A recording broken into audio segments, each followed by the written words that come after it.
Okay, so my country is Norway, and so here's the map of Norway. So it's right by Sweden and Finland, and it's on the coast of the Atlantic Ocean. And then if you click on this link, it will take you to the official website. Would you like me to click on it? Go ahead. There we go. And then, okay.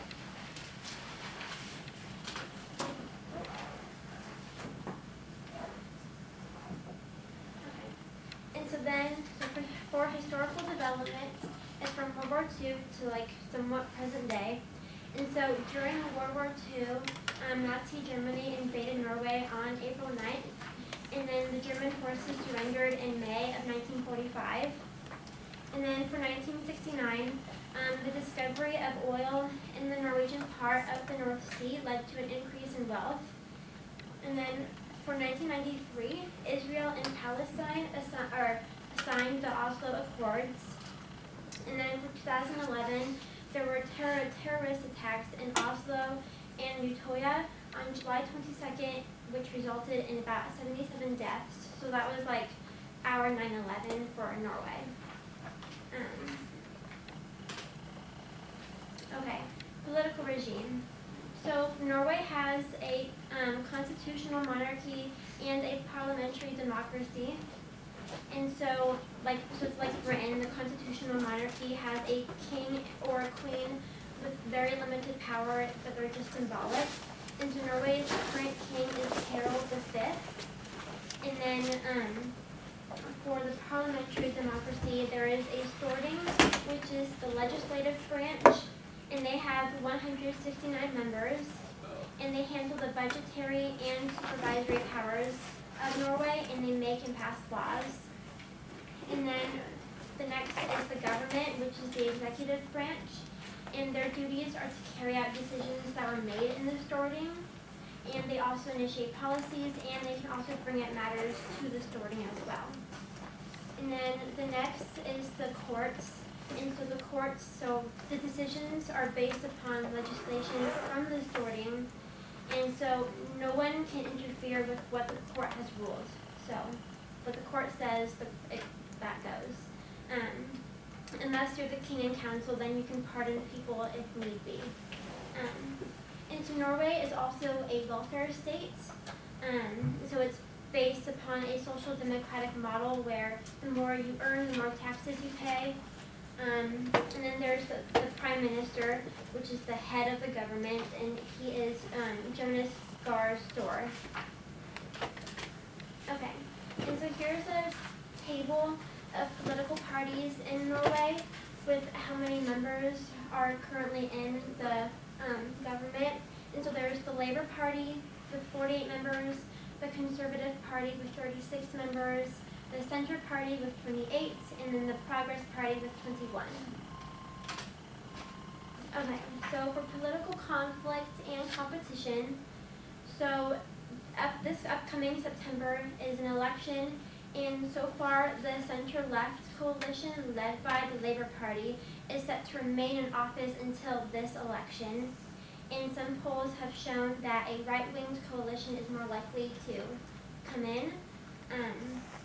And then the Labour in the European Union. So the Labour Party has held power since 2021, but is now lacking in a majority in Parliament.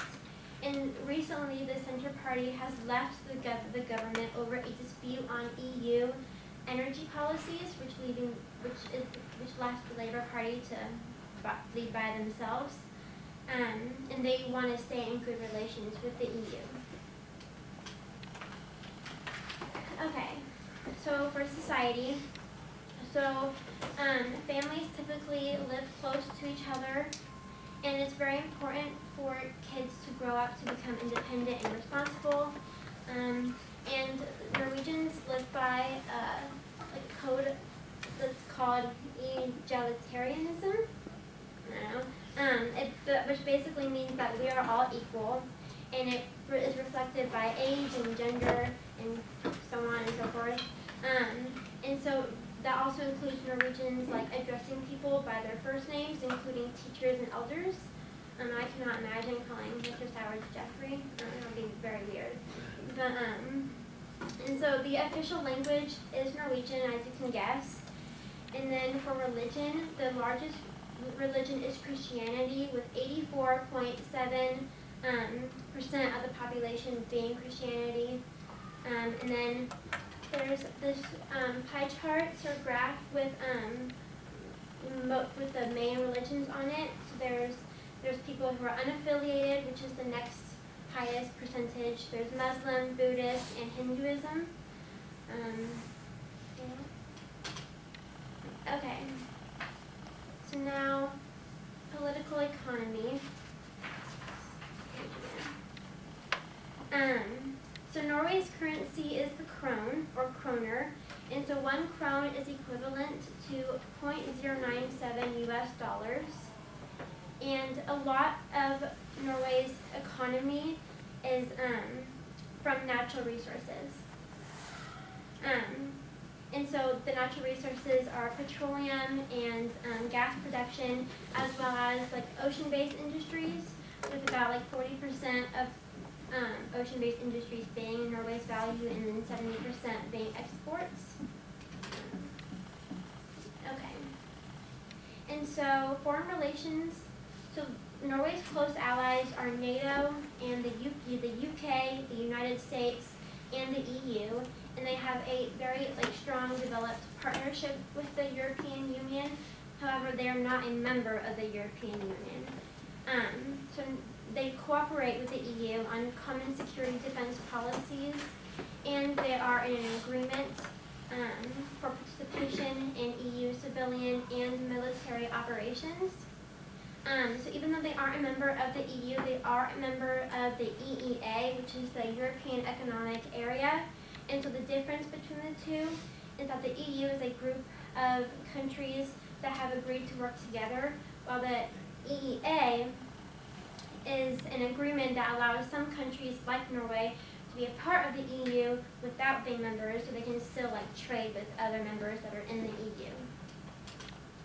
Okay, and then current issues are are immigrants, discrimination in the environment.